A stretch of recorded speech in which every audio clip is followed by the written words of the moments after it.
Your response be to that? Like, morally for me, it's not. Like, it's focused on pleasure, enjoyment. I can't really understand why morally it'd be wrong. Probably to do with, like, you know, your body is sacred, and, you know, other men and relationships and things like that, and future relationships. Yeah, so my body's sacred, but it's sacred and I want to share it how I want to share it. So for me, it'd be going to waste. If I just kept it hidden in a bedroom, being pleasured by potentially one person, I'm like, that's a waste to me. Like, I want to share my body and share the pleasure I can give. So morally, for me, it's wrong keeping it hidden. It is your body and it is your choice, and who else's choice is it for you to decide what you do with your body? Yeah, you 100%. You can sit there or you can watch this thinking, oh my God, you're disgusting. But I'm not asking you to do it.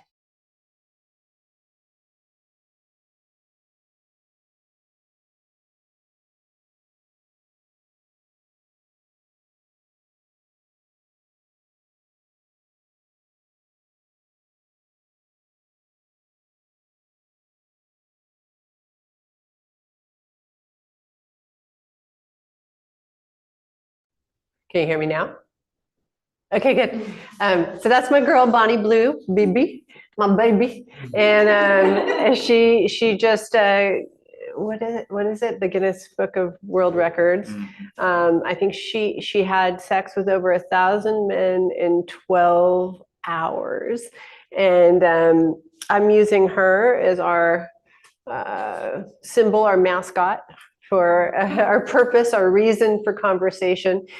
I wrote an article. This is what had me decide to do this, is I wrote an article about her, and I am rarely, every now and then, if I write about monogamy, people lose their frickin' minds, especially men, interestingly. And we'll go into this tomorrow, because men are now, men want to marry more than women for the first time in history, which I think is interesting.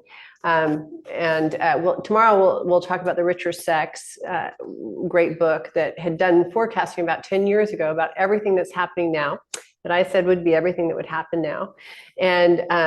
But today, this is what I understood, because I've been responding I've still been responding to people who wouldn't mind seeing me not alive based on this article.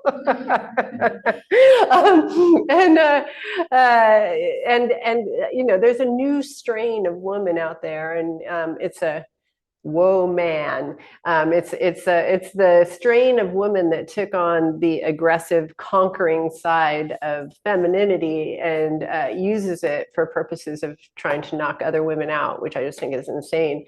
So I used to bow to that, but now I'm just like, well, I don't need to talk to you. But there's a very deep threat that runs in women, and that threat tends to have us, as I said the other day, put the K, red K on people, kook,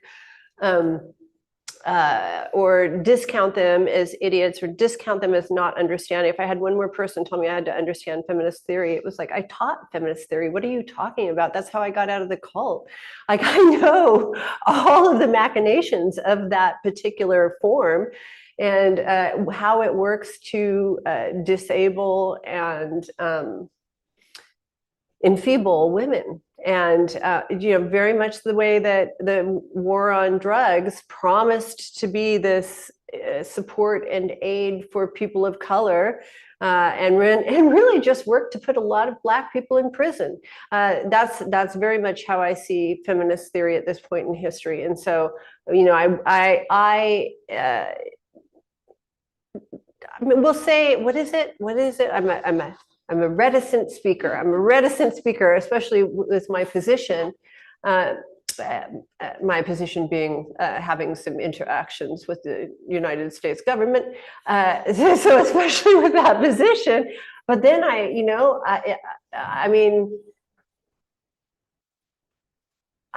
don't know if you could watch something so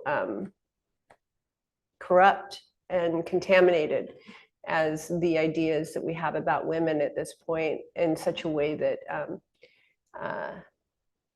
they're profoundly insidious. And you know, I think I mentioned this the other day, that in Buddhism, there's the far enemy we'll say the far enemy of love is hate, and the near enemy is pity. It's the thing that looks like, it's the lazy man's love is pity, but you still get to keep that sense of self where you feel a little bit superior, right? And so the near enemy is the thing where you still get to keep some kind of self, but it'll pass, you know, and you get to be kind of sanctimonious, like, oh, you poor dear me. And so these various forms in Buddhism, there's a near enemy for everything, and I would say that the near enemy to liberation and empowerment for women is feminist theory. And we got to fix it, and we got to fix it fast. And the issue is that when you're trained in feminist theory, which I was for many, many years, you are given an entire arsenal of ways to immediately inoculate any incoming critique of what you're talking about. Usually it's some form of "you're an idiot." That's it. It has various expressions of that, but that's the underlying message. And it works because most women inherently secretly believe men are idiots. I do not. I absolutely do not ascribe to that view. I just want to say that if you look through your social media and you look at how women are talking about men, there is going to be this "men are idiots, they're too dumb to get it." I collected all of these women's humor, you know, cartoons and jokes and stuff, and all of them have some subtext that men are idiots. And I think that's horrifically damaging to women. It's damaging to men, but it is profoundly damaging to women. And then if you use that "you are an idiot" tone with women, women have such high agreeability that they stop arguing. At some point they stop arguing, and I just don't. So I just keep going until we get to the source. And the reason that I think it's vital to get to the source, and this is a little bit long, so I'm going to see if I can cut it, but this is the understanding of emptiness. And the reason is that we have to understand causes and conditions. I'd say 98% of what we consider politics and activism at this time is mowing the lawn. We do not go to the root in terms of understanding what was the seed. You can keep mowing all you want. If you do not get to the seed, it's just going to grow back up. 9 times out of 10, it will grow up in a far more virulent way. If you want to talk about feminism, and you want to look at where we're at with all of our big, spicy politics right now, we have endangered, we have jeopardized. Thank you.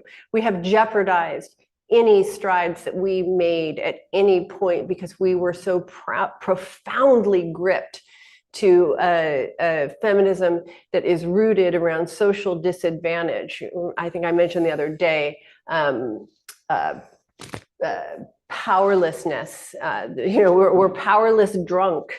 And we just kept gripping for that. And as we grip to that, because when you grip to that, you passively relinquish your rights, because in order to have rights in this culture, you have to qualify as an adult. And so we relinquished these rights that we had, and we relinquished our most profound characteristic as women. And I would say that is our resilience. And I would say that definitely as a Sicilian woman. I would just say that as a woman. But my friend Dia, who's on this call, you should buy her book, beautiful book, a stunning book, tearful book, amazing book about her mother, you know, this young woman. You don't realize until you're 57 that these stories are young. These people are much younger than you, with more than 5 children coming over from Asia, and like tending to these children, all of whom grew up to be incredibly beautiful, strong, resilient human beings. And yet we're, you know, oh, he touched my butt. So we're, you know, we're rolling backward. Or you look at someone like Sojourner Truth, who, I mean, this is, if you want to talk about feminism, the, you know, foundation of feminism, I would say it starts with her in many ways, in the suffrage movement. You know, this woman of color standing up in front of all of these white women saying, ain't I a woman? How profound would that be, to risk, you know, everything to be, and then to realize, oh, it's something of a feminist cartel. You know, you only get to be feminist if X, Y, Z. So, and the strength and the backbone and the resilience that comes from is what I want to point to when I talk about feminism. That, and most of you will know, it's also in my memoir. I was a graduate teaching associate in feminist theory, and at the time, my girlfriend was Black, and she was part of feminist theory, and she took me to a Black women's circle. Now, in my circle, we had a talking stick, and you couldn't talk if another woman was talking. And but most of the women weren't talking because we were sobbing. That was the nature of white feminism. And then I went to this Black women's circle. Oh my God. And these women, first of all, they were talking over each other. I just couldn't believe it. And then they were hooting and hollering, and they were celebrating. And they were celebrating not in spite of, but amidst tremendous pain and difficulty.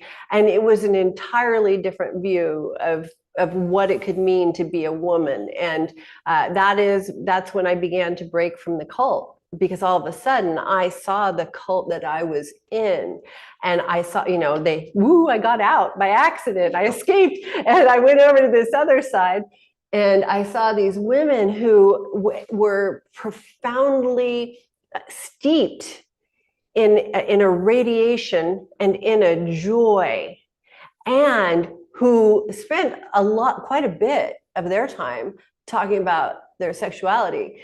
And, you know, like in between strong, powerful, lucid political conversations, these women would throw in conversations about, you know, I'm going to just get ready here, about dick and the great dick that they got. And it was so shocking to me, because we were not talking about that. What we were talking about was Andrea Dworkin and the idea that, you know, all heterosexual sex is rape because there's a power differential and no woman could possibly give consent. That's what we were talking about. That's why we were crying. And I just remember it was so evident, so immediately evident. You didn't have to tell me. You didn't have, I mean, I thank you to my ex who brought me. You didn't have to convince me. It wasn't conceptual, it wasn't academic, it wasn't intellectual. It was a felt sense of where I wanted to be and how I wanted to live as a woman. And what is that called when I defected. And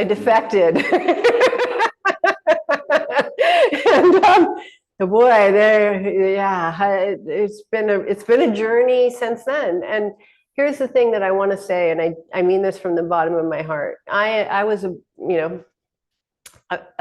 raised in the Bay Area.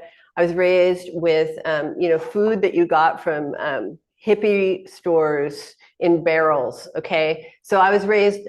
We had a garden in our backyard, and my uncle worked for Rolling Stone and was of questionable sexuality. And, just like it was, I grew up basically California hippie liberal.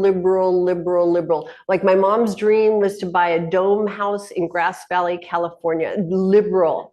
And yet I look at my liberal friends these days and my heart breaks. And it breaks more because I come from that than I don't know if that makes sense. It's like, you guys, we lost our center. And that's how I feel about women is there is not a woman on the planet that I hate. There's not a woman on the planet that I dislike. There are women who I feel have a strong signal of clarity. And there are women who are in the confusion that is called samsara.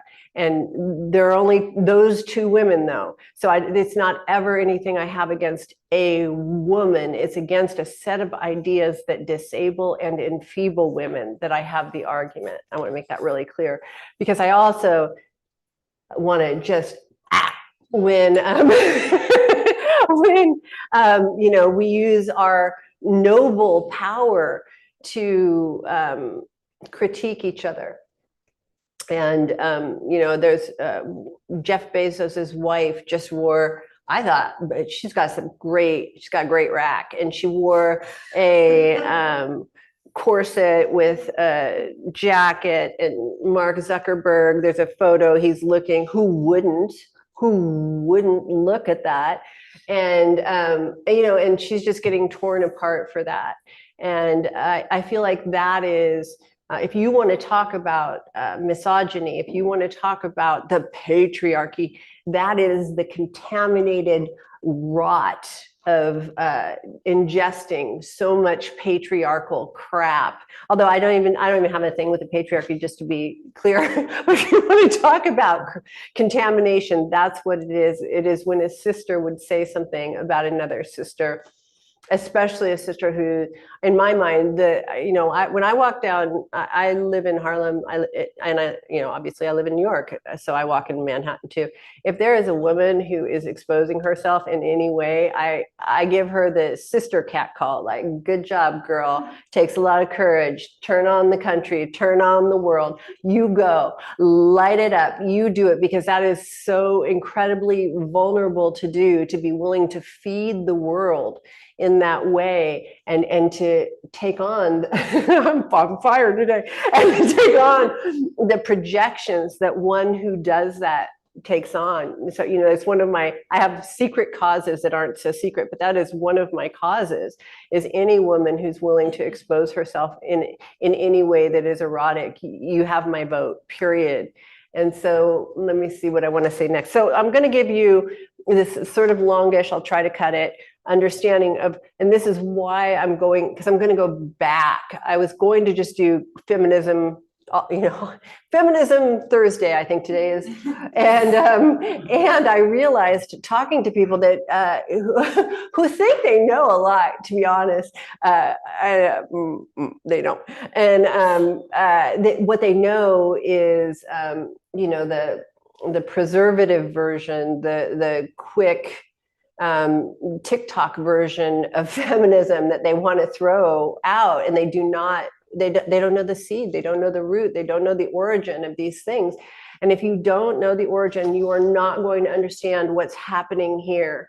So then it looks good and righteous and true to fight this, until you realize that what you're fighting is your own power, that you have been duped. There's been a sleight of hand, but again, I don't ever think it's people per se. And the only reason I don't think it's people is because I don't give any human being that much credit.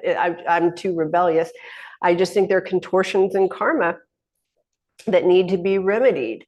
And so there's these radical contortions that have us think we are doing something that will help ourselves. You get the 2-minute message on how to do it, how to fight the patriarchy, and you don't realize, oh my God, they're telling me to fight the patriarchy by cutting myself off at the knees, and I'm just proudly and strongly doing it for all of my friends to see, and all of my friends are doing it, and we're all doing it together because we have true true hearts that aim for empowerment and liberation, and we lack what's called wisdom.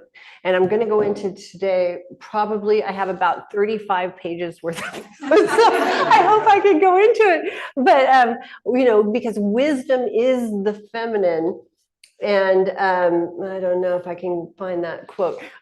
So wisdom is, you know, it's the feminine, and it's space. And there's a beautiful Jung quote that I have about how what happens when we lack the feminine in our culture. And it basically says, sorry about this, everyone. See, I woke up at 4:30 this morning and I was on fire. So what happens is you become politicalized, mechanized, and something else. And that's what happens. And you lose sort of the soft flesh that actually moves us, that actually determines our experience. And so when you have a world without the feminine reaching back to, and then I'm going to say this word, and this word is terrifying at this point in our culture because it has been co-opted by cheesy people. But until you genuinely reach back to the goddess, there's no way, there isn't a mind to conceive of what genuine wisdom looks like. Because with wisdom, it isn't just it's made up of infinite streams of karma. So you have to be able to read the streams of karma in order to understand what's happening up here. You know, when I was growing up, we thought that plastic was the salvation of existence. And I was in Bali a while back, and I just saw a video. And it is our destruction. It's just washing up on the shores at this point. When not long before I was growing up, doctors used to smoke in hospitals as they were serving their patients because smoking was considered healthy. So you have to understand that not everything we think is absolutely true right now is true. And so you have to have sort of a dynamic mind that's willing to say, well, maybe not. Let me do some research for myself and not take the pre-digested cud that somebody else has given to me and labeled as capital T truth. Let me not do that. Let me actually research this for myself. So I did the research, and I'll do everything I can to ensure that you have the notes so that you can do the research for yourself. You know, I do believe, to the core of my being, there aren't a lot of things I believe in, but I do like how the Buddha said, see for yourself. See for yourself. Don't take my word for it. You know, that if it doesn't ring true for you, then it's not true for you. And you have your own unique karmic blueprint inside of you that you have to answer to.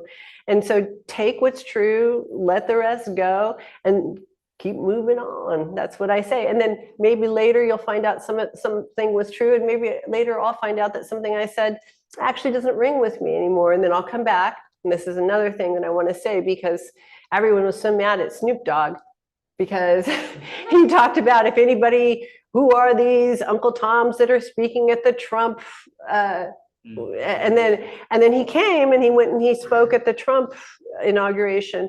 And in my mind, what I said to somebody on social media is, to me, that's a signifier of being an adult. You know, an adult can say, I had a viewpoint here and I changed my viewpoint. You know, for example, my viewpoint is I love RFK because I love organic food, and the idea of sunshine, exercise, and good food being the source of our medicine, and some sexuality and psychedelics. And so, and he, you know, I think he's pretty cool with those things. And he's sober. I mean, spirituality too. And so, you know, those things really profoundly shake how you look at where you land in the world. So you don't have to grip to any viewpoint, is what I'm going to say on the topic. So now let me give you my, now I have so much for you. Thich Nhat Hanh. So if we look into this sheet of paper even more deeply, we can see the sunshine in it. If the sunshine is not there, the forest cannot grow. In fact, nothing can grow. Even we cannot grow without sunshine. So that we know that the sunshine is also the sheet of paper. The paper and the sunshine inter-are. I don't like that cheesy stuff, but and if we continue to look, we can see the logger who cut the trees and brought it to the mill to be transformed into paper. And if we see the wheat, we know that the logger cannot exist without his daily bread, and therefore wheat that became his bread is also this sheet of paper, and the logger's father and mother are in it too. We can look at things, and I'm going to say we can look at, on today, we're going to just say women in this way. We see that without all these things, this sheet of paper, this woman cannot exist. Looking even more deeply, we can see that we are in it too. This is not difficult to see, because when we look at a sheet of paper, the sheet of paper is part of our perception. Your mind is in here, and mine is also. And we can say that everything is in here in this sheet of paper. You cannot point out one thing that is not in here. Time, space, the earth, the rain, the minerals and the soil, the sunshine, the cloud, the river, the heat, everything coexists in this sheet of paper. This is why I think the word interbe should be in the dictionary. I don't. You cannot just be yourself alone. You have to interbe with every other thing. The sheet of paper is because everything is. Suppose we try to return one of the elements to its source. Now, I wanted to start with this because as I said, people believe in TikTok politics, or I don't think we have TikTok anymore. Instagram politics, and hashtags as your politics, and these really radically, deeply absolutist, overly simplified ideas about how things work. And I'm going to tell you that the trick of it, the most detrimental part, is that the things that look virtuous, if you're only looking at the world of appearances and not looking at the sunshine in the paper with the logger, with the wheat, if you're not looking at all of the causes and conditions, then you can become an absolutist, weaponizing what looks virtuous with something that's extraordinarily harmful and not realizing that you're doing it. So I think it's also more fun. It's also more fun to not be dumb, in my mind. It's more fun to actually do the research, to understand why things are where they are. I used to say to people, everyone thinks that this part is the glory. This part for me is the, I used to say it's the punishment, but I'm more mature now. So it's the payment for getting to do all of the cool things that I do in exploring the great mind fantastic, but the deal that you make with the keepers of the mind fantastic is that if they give you wisdom, then you have to share it. That's all. But our world has it in reverse. Most people who are sitting up here, just in my mind, not all of them. I mean, I know some freaking amazing people sitting in chairs, but they are so enamored with, I don't know, getting attention or something, which is just a burden. But I'll do the math on that later. Anyway, until you make the unconscious conscious, it will direct your life, and you will call it fate. That's Jung. He'll be in here a lot. I think I'm karmically related to him. I love him. He's so the bomb. So that's good. Now we're going to do Buddha Avalokiteshvara. You say it in because I can say it, but I can't say it in. Avalokiteshvara. Yeah. We have somebody, an Indian man here, and so it's just so much more beautiful when he says it than when I say it. I sound like a beautiful woman. He's that. By the way, today is a very special day in Indian tradition. I know because I have a very dear Instagram friend in India who told me. So this is the ancient legend where this Buddha descended into earth and disguised himself as a beautiful prostitute. She accepted all of her customers after the euphoric sexes of all men had their lust dampened and hearts calmed. Many years later, this prostitute died, and because of her poverty and low status, she was buried roadside in a desolate grave. Until one day a monk came by. He respectfully bowed toward the dead and placed offerings on the grave. People saw it, puzzled, and asked, "Don't you know what kind of sinner lies inside?" How many people are we saying that about for any reason? I mean, sexual women especially, but really think about it. The monk replied, "You fools, you have no idea that it was the Buddha himself. He saw how sinful men are, and in order to save men, he transformed into a prostitute. If you don't believe me, you can open the grave yourself." People opened the coffin. They were amazed to see a cloud of smoke arise into heaven like a floating lotus blossom with a figure on top. And what remained inside was nothing but a large pile of gold bullion. With this wealth, they built up a temple to worship this all-compassionate Buddha. And there's several stories. There's another beautiful story where the Buddha returned as 3 different women. I always only remember 2, a prostitute, an old woman, and I don't know, some other type of woman. And somebody said, what was it like being a woman? And the Buddha said, very difficult, which I like that one. So I'm going to just give you what a Bodhisattva is, which is, so a Bodhisattva embodies the concept of giving equally to all beings by striving to help every sentient being achieve enlightenment, recognizing that all individuals possess the potential to reach Buddhahood and are therefore inherently equal. Good? Regardless of their circumstances or differences. This is a core tenet of the Bodhisattva path. And so the key points about bodhisattvas and equality is universal compassion to alleviate suffering for all. No distinction between beings. The bodhisattva vow is to remain in the world until all attain liberation, and to practice skillful means. But, and this is where I'm going to get fierce, the real definition, Nargajuna, of skillful means is whatever works. Whatever works. We have so many conceptions about what skillful means are, and this mind can't figure it out. It's whatever works, and to get somebody home is the most skillful means you can use. And so I happen to have the sense, I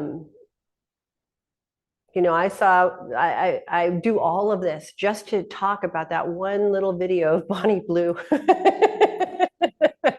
Because it's so charged that if I do it before I say all of that, people just think I'm a hoary, ignorant man apologist who just wants to give men everything that they want. And I'm not that. And I do want men to have everything that they need for their liberation. I do want that. But no, I don't want to kowtow to anybody. I don't even want to kowtow to my own klesha, to my own ignorance. I really don't want to kowtow to yours. So I watched what she did, and one of the things that I've come up with over the past years, I researched things fairly extensively, is I realized how much social justice is really just jealousy. It's really just envy. If I hear one more or read one more person's indictment of other people because they're a billionaire, I'm just gonna, but I'm not gonna go off. I promise myself restraint of tongue and pen about these things. But I think we just have a profound envy sometimes, and we don't realize it because we don't know how to follow things down to the root.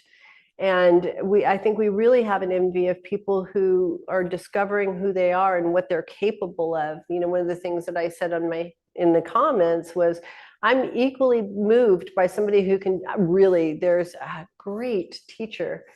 Oh my God. He did a stunning blog on a 3-year retreat that he went on, and you could feel the mind melting experience that he went through. And I'll see if I can find that. I'll put it on my Instagram if I find it. But so I was so moved by that. I probably read 35 of his blogs because it was just so powerful. It could have been Ken McLeod, but I don't think so. And I love that. And I'm equally moved by these skateboarders who, when I see them, by the way, they're accessing the same brain signature state as the person in the 3-year retreat. And you see those usually boys, but not always. In fact, there's a beautiful woman who does videos, and she was amputated from the waist down, and she skateboards, which is, see, I'm so deeply moved by that. What I'm moved by is humans who go to the edge and not over of discovering what is possible as a human being, because that edge is the edge of faith. And what springs up from that place is pure, it's a spring of inspiration that everybody can, if they choose, can drink from or eat from. And so this, breaking of a world record, that is profound. The breaking of this particular world record and what this woman would have to go through to claim the body autonomy that she claimed. And for the reason that she did, which I love what she said, basically, it would be selfish to keep this pleasure to myself. That is, in my mind, a Bodhisattva view that I'm obligated to share this wealth with you. I don't know. That's my feeling on it. Okay, good. So that's Bonnie. Now we're going to go into some pretty tricky territory, but in order to go into this territory, I realized most people don't know this, and I thought that I had thought, oh, it's self-evident, and I've discovered that it isn't. So what I'm looking for is when God was a woman. What, darling? Is that what it is? When God was a woman? It's okay. So I'm going to start here.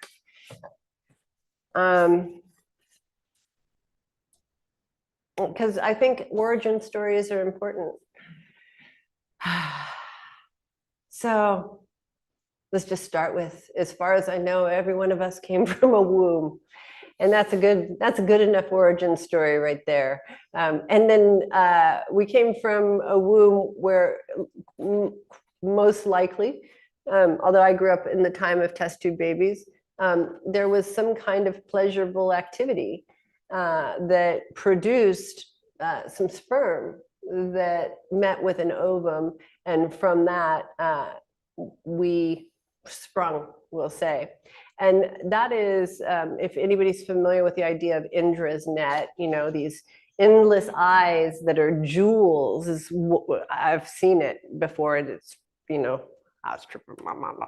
But when you see it, it's just, and you understand, oh, there are mechanics. This is the thing that I want to explain. There are mechanics to everything, and they don't. They're undeviating in some strange way until you get really far into the trippy land, and there's just nothing. But there are undeviating mechanics. Those undeviating mechanics are called the Dharma. And so this process of a pleasurable experience, most likely, not always, but it's not always owned either, producing these two opposites coming together and something being birthed is a pretty good way of understanding the foundational mechanics of the world.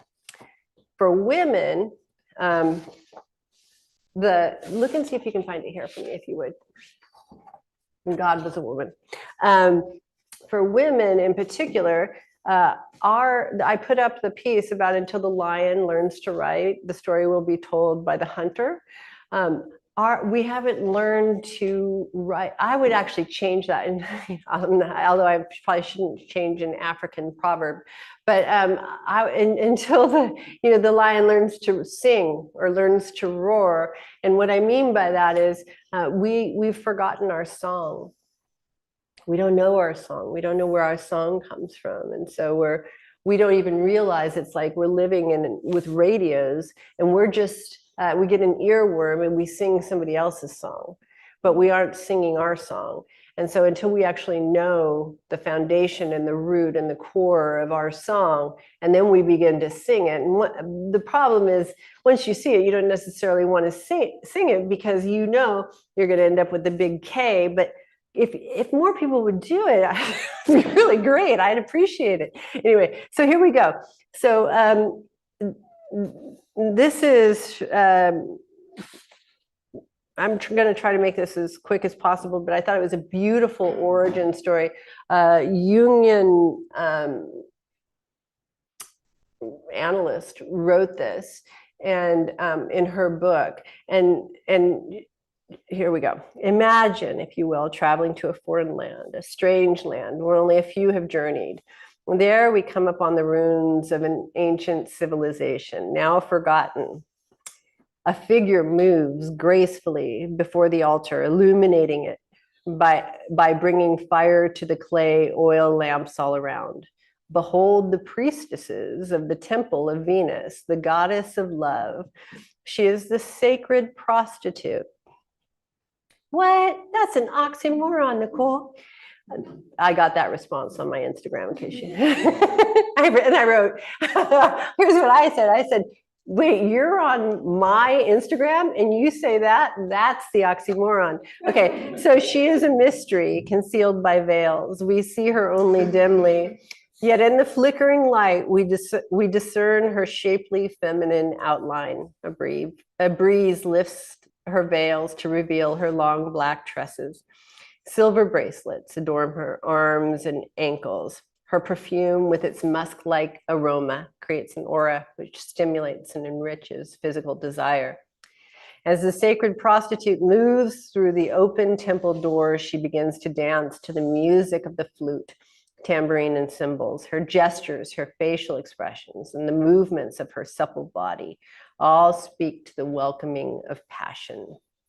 As she is well aware of her beauty, there is no false modesty, as she is well aware of her beauty. I love that line. I love that line in the middle of a story about a sacred prostitute when so many women are so vexed about our beauty. She is full of love as she dances, her passion grows. In her ecstasy, she forgets all restraint and gives herself to the deity and to the stranger. Imagine the sacred prostitute greeting the stranger, a world-weary man who has come to the temple to worship the goddess of love. No words are spoken. Her outstretched arms and the soft, warm expression of her radiant eyes and face say what needs to be said. In her private chambers, the sacred love room of the temple, filled with the fragrance of herbs and flowers, she bathes the stranger, offering him balm. She tells him amusing stories of her training, how the temple priests and other ritual priestesses taught her the art of lovemaking. She came to the temple, she tells him, in order to fulfill the law of the land, which every maiden must do. With reverence, she speaks of her devotion to the goddesses as she approaches the small marble image of Venus. In the near darkness, alone in her rapture, she performs the ritual lighting and perfumed oil lamp. The stranger watches quietly and thinks to himself, how different she is from me, how strangely different. She is afraid of me and my male difference. She is getting herself naked and clear of her fear. Isn't that a beautiful line? She's getting herself naked and clear of her fear. How sensitive and softly alive she is with a life so different from mine. How beautiful with the soft, strange courage of life. How terrible to fail her or trespass her. As the sacred prostitute turns back to the stranger, she removes her robe and gestures to him to stand before the image of Venus. He moves awkwardly at first, but deep within the stirring of his manhood, gives impetus to strong strides. He kneels in honor before the goddess of passion and love and offers a prayer of supplication that she will receive his offering. The woman and the stranger know that consummation of the love act is consecrated by the deity through which they are renewed. The ritual itself, due to the presence of the divine, is transforming. The sacred prostitute, now no longer a maiden, is initiated into the fullness of womanhood, the beauty of her body and her sexuality. Her true feminine nature is awakened to life. The divine element of love resides inside of her. The divine element of love resides inside of her. So good. The qualities of the receptive feminine nature, so opposite from his own, are embedded deep within his soul. The image of the sacred prostitute is viable now within him. He is fully aware of the deep emotions within the sanctuary of his heart. He makes no specific claims on the woman herself. I'll just say that one more time. That'll have something to do with tomorrow when we talk about the richer sex and her forecasts. He makes no specific claims on the woman herself, but carries her image, the personification of love and sexual joy, into the world. His experience of the mysteries of sex and religion, his experience of the mysteries of sex and religion opens the door to the potential of ongoing life. It accompanies the regeneration of the soul. I thought that was so well done. You have this. And any of these, I'll ask Sophia if she'll make them available. If anybody wants any of the references, I like when people reference things. And so then if you do the research, what you'll find, I have a lot of these, but if you do the research, what you'll find is that at the origin of virtually every culture, there is some form of this. And you know, you look at Greece, you look at it says Sicily, you look at Africa. These rites were carried out. They were carried out, and most of them weren't written, because you have to remember that most women couldn't write at the time, and so they were transferred by oral history. This women's tradition was transferred from woman to woman, and duly forgotten. And so you have to go back to, oh, wait a minute, there was a time when this was holy that we view as hideous. And then you have to ask why. Well, you don't, I do. I have to ask myself, why is that? What is that that brings up so much hatred? When you see a woman who's willing to be so naked in front of the world, what is that? So you look at that video of Bonnie Blue, or you look at Kim Kardashian with her breasts falling out of her shirt, or you look at any of the women that you looked at from my feminist classes who dare to express their bounty and their fullness. And then you look at what people say about them. And I can tell you, this woman, Kathleen, said a great thing. She said, as soon as a woman is seen as sexual, she's immediately bimbified. And so tomorrow I'm going to do regular feminism. Hopefully I'll have completed that by Saturday. I may not. Maybe we'll do some questions and answers if I don't. And then on Sunday, what I want to do, as I said, is the deprogramming of the anti-sex cult. And I really want to go through it so that it becomes clear, it becomes evident that these embedded ideas, you know, this is not the sunshine, but we'll say this is the sunshine that's in this paper. The embedded ideas of why that immediate feeling of disgust arises when you see a woman who's sexually vulnerable in public. What is that? And why do the immediate presumptions come when we go through this bite model? We broke it down. I wrote as many as I could think of the presumptions that we have about somebody that I was shocked. Everybody seemed to understand Bonnie Blue's motivation, and I have to tell you, I don't think that was her motivation at all. I don't even think she knew why. I think the best reason that you could give is the same reason somebody gave for climbing Mount Everest, because it was there, because she wanted to know, because she wanted to have that experience and go through all of the deconditioning that you have to go through that.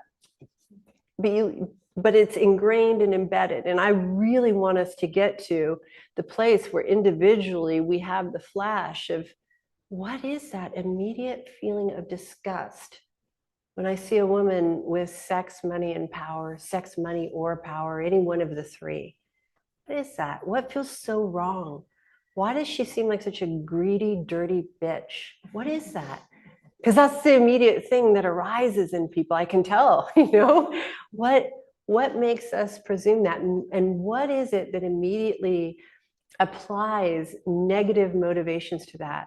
And what is it that in us as women has it be that we can have one of the three? For example, we can have sex or money or power, or we can be attractive, or but you can't have all of them, because clearly then like Lauren Sanchez, Jeff Bezos' wife, you're only a money grubbing whore, right? You're only that. Maybe they actually know another way, and we're viewing it from a lens that lacks that way. You understand? I use this often, but what was it called when you don't have enough vitamin C? Scurvy. During the time of scurvy, all of these people got these weird boils and freak out and sickness, and except for sailors who ate limes. That's how we have limeys, and they didn't get sick, and they didn't know what it was, but they weren't affected by the same thing that everybody else was affected by. And then they discovered, oh, it's just so simple. It's vitamin C. And I would say it's vitamin E. It's vitamin Eros that has it be that scornful judgment comes in. Where there's a lack of Eros, there's scornful judgment. So if you, and there are a series of other things too. There's reactivity. There's, comparison. And there's fixing, you want to fix, because everything's broken, everything's wrong. Because when you're lacking that Eros, that's how everything looks. It just looks fundamentally wrong. And so you do not understand that it may be that she's just with that rack, just falling out of that corset. She's just happy. And she's just feeling kind of turned on and lit up as she knows that Mark Zuckerberg, who looks like he could use a little vitamin E, is actually getting a little bit of nourishment in that moment. I'm Sicilian. We love to feed people, and when you feed people, you love to see people enjoy the food. Karen made me a fantastic lunch today. You just love that experience because it's like you get joy for free when you have that, right? And so that feeling of having somebody nourished by what emanates naturally from you it's a profound and free gift. That's how I feel. So let me see if there's anything else I want to say. So I can do this. I can give you examples of the sacred prostitute in the Holy Bible. And in Hammurabi's Code of Laws, the rights and good name of female sacred sexual priestesses were protected. So shouldn't we get more Hammurabi's laws? The same legislation that protected married women from slander applied to them and their children. They could inherit property from their fathers. This is profound, you guys. The sacred prostitutes were not held to the patriarchal line. They could inherit property from their fathers, collect income from the land, worked by their brothers, and disposed of property. Those are all rights that married women and other women who wanted to get married didn't have. They got the same rights as men. That's what I'm saying. They got the same rights as men. And why is that? Because they had an equal and complementary power in their sexuality. That's why. And so they had agreed to not be subjects to men. They said, I will meet you at the same level of power and enjoy the same amount of rights. We will share rights. These rights have been described as extraordinary, taking into account the role of women at the time. And I'll find the other quote that I lost, but I have lots of really beautiful ones coming for you. And we'll do that. So I'll finish this on Friday. And then we'll go into more modern day feminism. When I was teaching, it was the 80s. So I have my usual ladies that I like. I like intersectionalism, feminism. So I like the idea of, what happens when you have race, class, religion, sexuality, all in a feminine body, with questions then around trans and we were in that time before it got politicized and weaponized.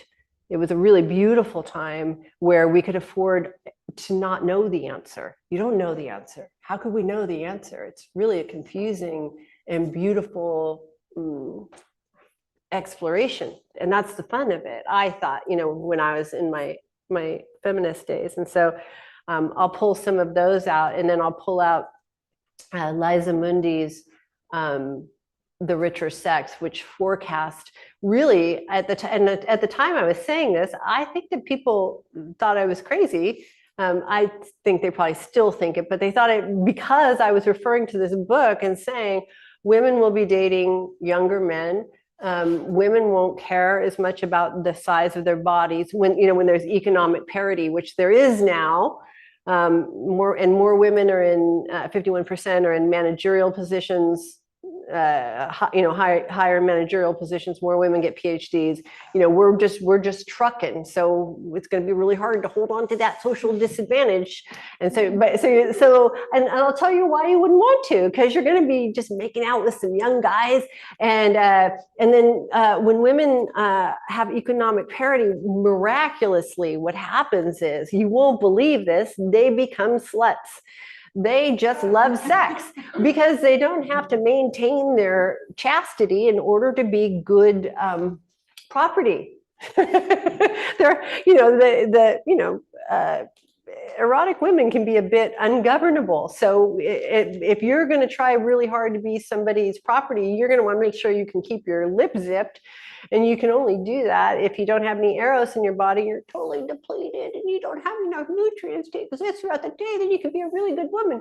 So anyway, we'll do that on Friday and Saturday, and then Sunday we're going to do the great deprogramming of the anti-sex cult that is our world. Amazing. Thank you. We'll take a few reflections. If you're online, you can raise your virtual hand and I will call on you, and we'll start in the room.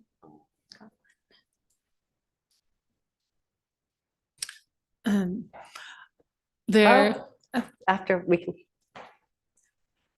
There's moments in your last few talks and today where it's like you'll say the words that it's like my system will meet the truth in words that and so it's the felt sense that I've felt for a long time, and it brings me to tears because my brain can finally grok it, and I've always appreciated that about you.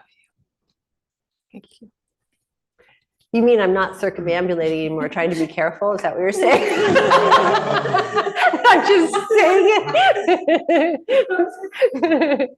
it. We'll get a Sarah online. Hi. You were talking about the sacred prostitute, and it just reminded me of when I was in high school and I read a book, The History of Prostitution, Mm. and just reading it was like, oh, this is so normal. It felt so like I got it. And from then on in my life, like these things you're talking about, the thing you read, it was like, oh, this is just so normal, natural, and it feels so validating. Mm. And thank you for always sharing and for always sharing of the bounty. I'm feeling a lot of my bounty come up. And so I'm really grateful for like, let's keep just fucking overflowing, drown the world in it. You Ready. circulate it. You're good with it. Yes, I feel the same way. I feel the same. It's so good to see you. Thank you.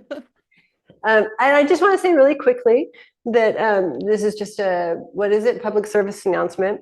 I'm not recommending that anybody be a prostitute right now. That is not what I'm saying at all. I'm talking about our history at a different point, a different historical point where the prostitute was the equivalent to a priest, and there was a culture that could support and honor it.